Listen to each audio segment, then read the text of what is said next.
Hey guys, welcome to Keys Moths. In this episode, we are in and we're going to put out some bucket light traps. I got 3 of them.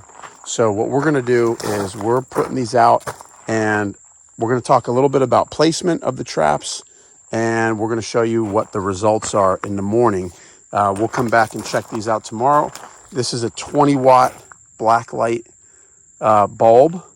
I got it hooked up to a battery. The battery is small, so I can easier to carry. It lasts almost until daybreak, so it's a pretty good deal.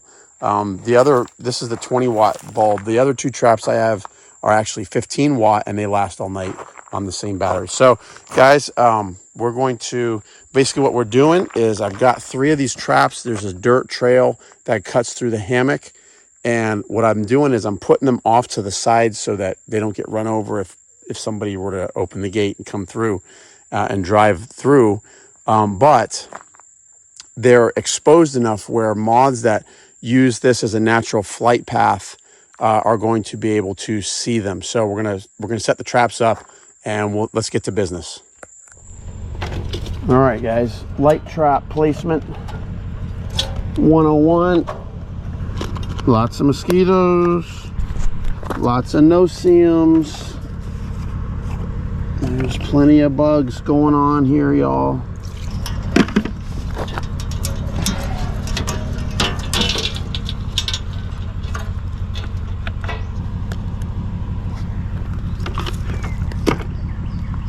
Bingo. So we got our trap full of ethyl hooked up to the battery. I love this one's on the photocell. When it gets dark, you know, the photocell turns the light on. We have it in the open, but kind of off to the side a little bit. Moths will be able to see it, but it's got a little cover. So here we go, guys. Okay, guys, trap number 1. I don't know how many moths are in the trap, but if you like beetles, this is the place for you, man. Look at all these beetles. All right, so, oh man. I'm afraid when I move it, they're all gonna fall into the funnel and be crawling around. Wow, look at them all. It's the last thing I want, is to be dealing with a million beetles. You always look on the sides of your trap because there's always moths sitting on the sides. Every once in a while you'll see something good. Okay, so, yep, this still has juice, so photocell does its job, huh? Saves the battery. Okay, so I'm gonna pull the battery off.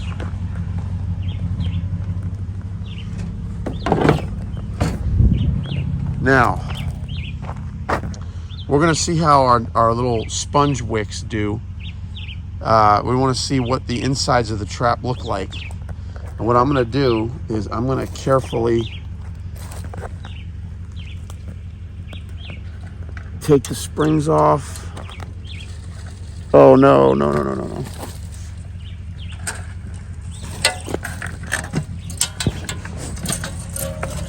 I don't want those all falling in the trap. There they go. Oh, it's nasty. Whew. It's the beetle exodus right now, guys. It is the beetle exodus. All right, we got an epidromia here on the side of the trap. But now, the moment of truth, guys. What does the inside of the trap look like? Did the ethyl do its job? And the answer is, it looks like it did. There's some of these beetles walking around inside of here, but I have a feeling that is actually because of when I just disturbed the trap, they fell in. Oops. So I'm gonna pull these guys out. Okay, well there's a few good bugs in here, guys. What I'm gonna do is I'm gonna take the traps back to the bunkhouse, and we'll go through them in detail over there in the comfort of no-see-ums. That's the plan. All right, trap number 2 is not on a photocell, but as you can see, even the one that's not on the photocell, the battery lasted through the night with the 15 watt. Got a little Bernessia furva here on the side, little flannel moth on the side, rotundata, I think that's called. Okay, anybody else? Somebody here on the Heterocampa zyace. Female. Use her for eggs. See if I can get eggs from my zyace here. It was attracted to the light, never made it in. Yeah, okay. So I'm gonna see if I can get eggs from her, because that would be cool. Still never raised that bug. I've gotten eggs from it a few times, but nobody knows what the host plant is. So I'm trying a few host plants here, and so far nothing's stuck. We'll see if we can figure it out. All right, guys, that's why it's always good to look on the sides. Sorry, I'm starting to lose my voice. Always look on the sides of the traps. Look, here's another zyace. That's a male on this little tree here. The bugs are all over.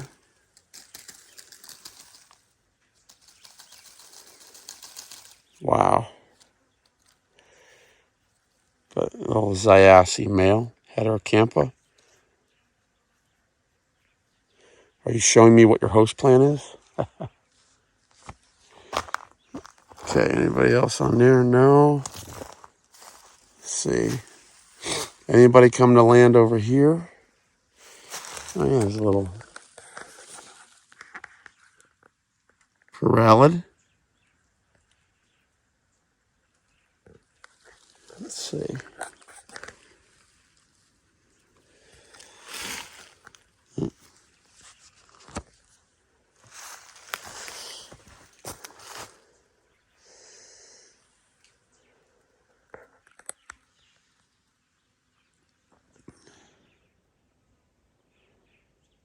White Peralid. I have beetles crawling up my shirt right now. If I didn't know what they were, it'd be kind of disturbing. All right, here's another. This is a geometrid here. Yeah, so there's bugs hanging out on this tree here. Always look around, see what else we can see. All right, now the fun part. I want to get in here, beetle love. All right, I got to get in here and try not to disturb. Oh, there they go. They're falling off.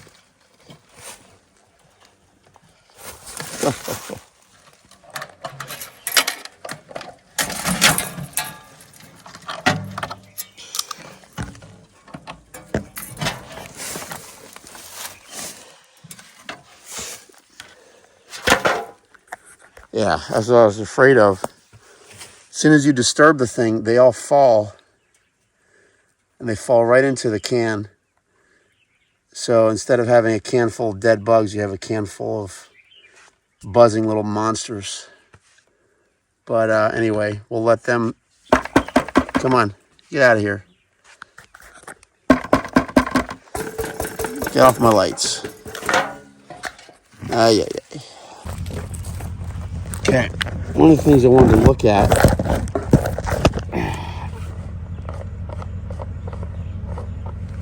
is just how much ethyl acetate evaporated. Good news, because of how expensive ethyl is, it looks like, well, we probably got a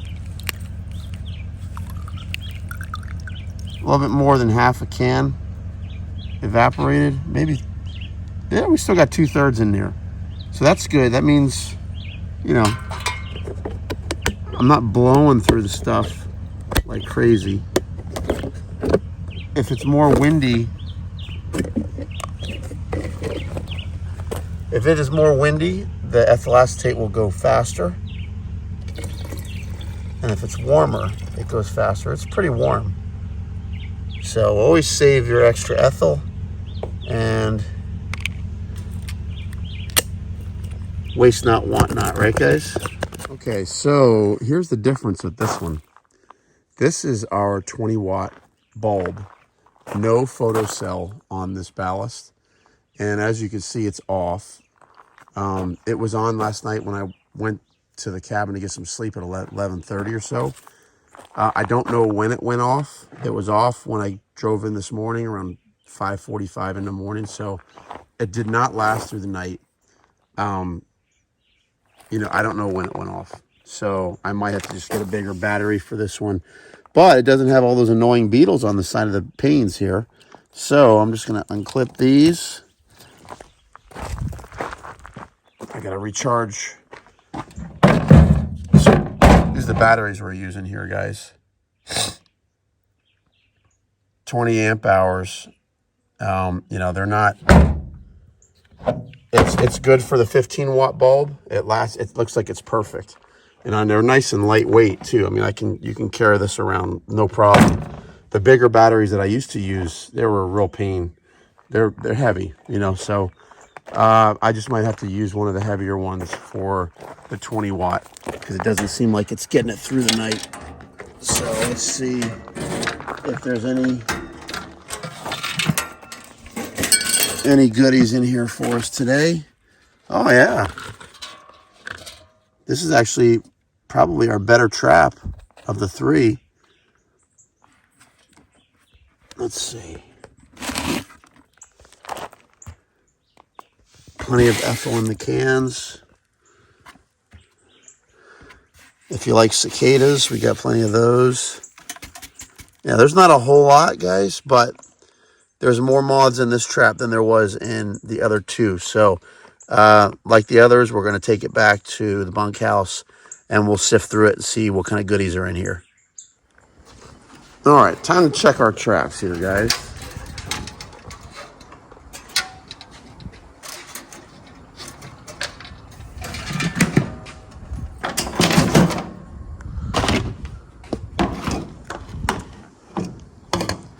I use a lunch tray. It makes things easier. You'll see what I mean in a minute. All right, so first step.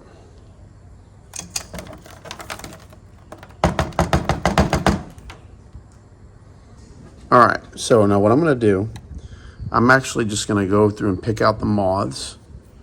So first thing, we see the Carter Sphinx, Protambulus, or Strigillus rather. Looks like we've got a number of these Heterocampa Zyaci. So it looks like we got 5 or 6 of them, no more than that. It's all males. Male Zyacis. I'll stick them in this cup here. We'll put them in envelopes later.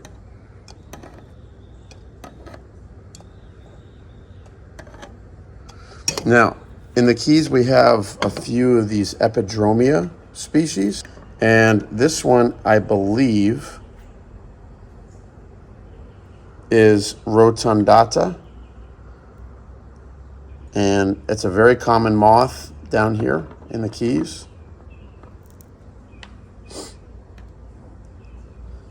They are kind of variable. And we have a second species here. Let me see, I'm not sure what that is. Oop, I'm gonna let him fly. Now we got a few Groat Sphinx. So we got a second Sphingid species. The smallest Sphinx, I believe, in North America. Tiny little guy. Got a couple of those. And then the pickings get a little slim for the moths. Let's see what else we have here.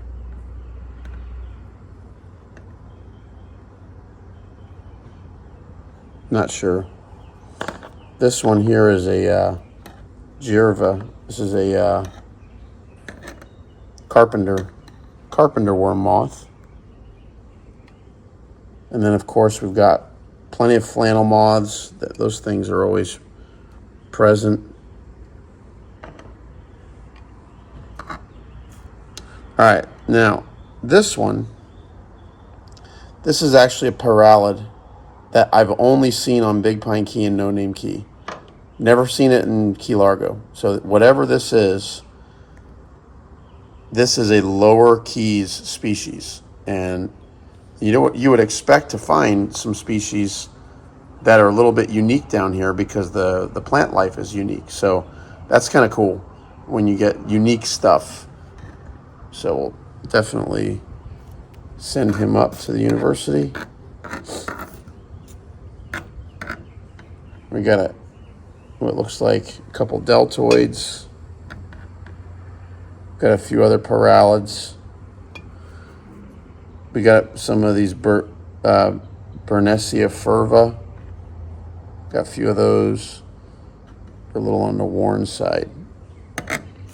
And let's see, some big katydids. Now, we do have a cool longhorn beetle. What I'm going to do with all the insects, I'm going to put the insects in a cup here, and we'll save them for, make sure that somebody who does there's a bostricid of some sort, pretty big one.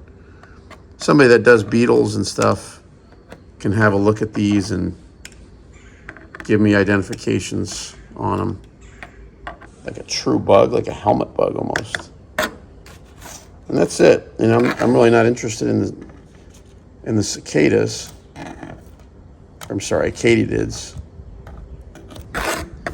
Next step, we got to sift through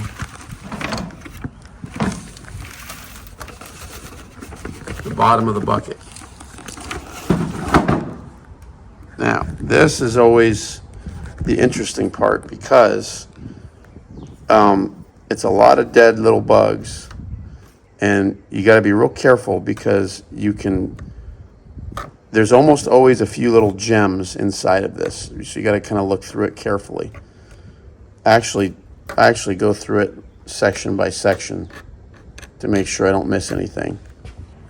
All right, there's a moth. Forget what it's called. It's got like a little like a ruby colored patch on the forewing there. It's pretty cool. Oh yeah, it's a fresh one. See the bright red, ruby red spot on its forewing there? That's pretty cool. Not a whole lot else, guys, on this trap. There's another species of parallid. All right, trap 2.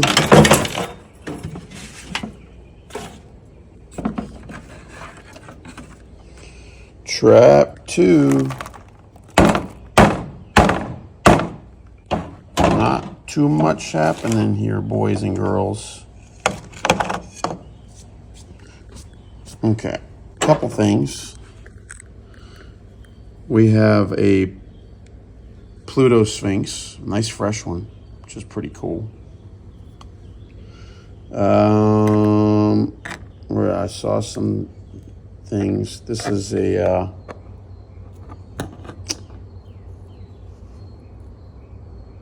forget what they're called. Yeah. Here's another Epidromia.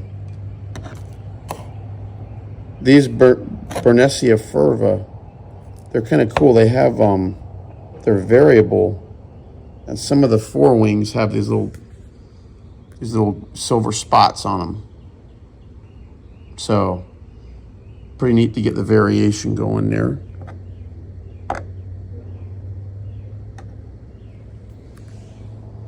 More Zyassi. Yeah, there's not a whole lot else. Like a Mocus. Yes, that's pretty much it for the diversity there. Oh wait, let me see.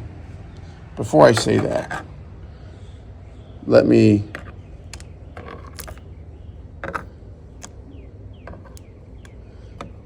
get a few. Actually, there's some neat cassid flies. We'll put that there. It's got some kind of a bug, a true bug insect. Got like an ichneumon wasp. Looks like we got a cerambycid beetle. These weird roaches. Ew. But we'll keep a few of those guys. All right, now let's dump the bottom contents. See if anybody else shows up.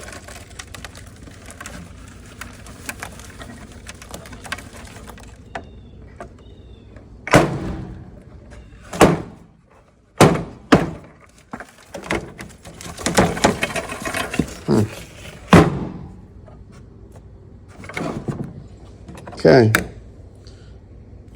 It's a big, ugly mess. Looks like the ethyl acetate leaked. That's what happened. Okay, here's another different one. Looks like we got a couple of these. These are sea grape feeders. It's a parallid moth. That's a sea grape feeder. That's cool. We've got what looks like a geometrid of some sort. Cool cerambycid longhorn. Another cerambycid.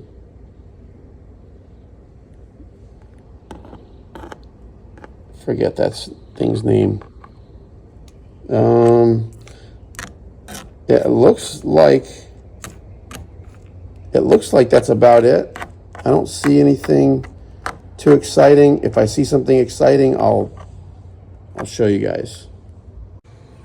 There, found another cool one. Pseudocarus minimus, little arctiid wasp moth that looks like a wasp. Look at that cool sucker, man. Tell me you wouldn't think that was a wasp if it was flying. That is a moth. That's an arctiid moth. Lives in South Florida. It's pretty cool.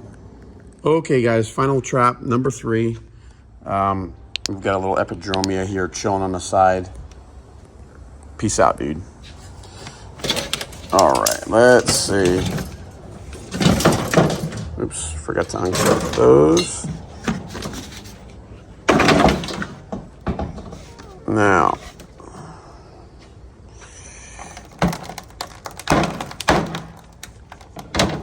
click beetles. Okay, so this trap here seemed like it had some issues. A lot of these critters are still alive, which is not good. But as the click beetles click, a couple things. There's a really, really worn out Elosphinx. But this is probably the moth of the trip so far here, guys. This is a big noctuid moth that we get down here in the lower Keys. I've seen them a few times in Key Largo, but they most commonly show up in No Name Key. It's actually quite a large noctuid species, and so that's probably the moth of the trip. You don't get them very often, but when we do, we like it. So these guys are still alive. This one here is a poisonwood feeder. Forget its name. Got a couple of them. All right. All right, guys, this is what happens when your ethyl acetate doesn't work properly. The bottom of this thing here has some moths in it. Actually has quite a few moths in it, but the beetles aren't dead. So for whatever reason, the ethyl acetate was not able to give the knockdown power in this container. Maybe the lid wasn't sealed and the gas was escaping or something like that. But that's not good because they destroy the moths. There's probably almost nothing in here that is worth saving, unfortunately. There's a lot of bugs, but I'm gonna check them out and see what else we can see. See what's in there, but that's a problem.